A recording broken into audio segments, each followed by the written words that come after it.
permainan bendahara Gerindra dan ketua Gerindra wakil gubernur Fatrullah dan Irsyadi. Saya akan tuntaskan ini persoalan dan dukung saya.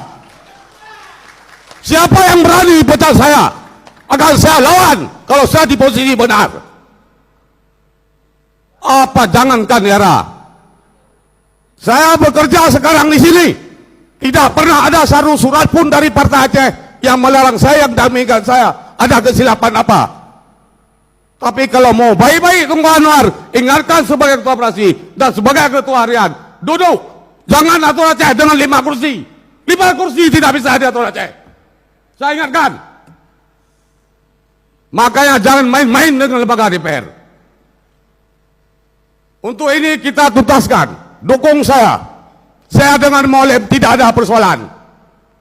Kalau saya ada persoalan dengan Maulid, tidak berani saya ngomong malam ini begini.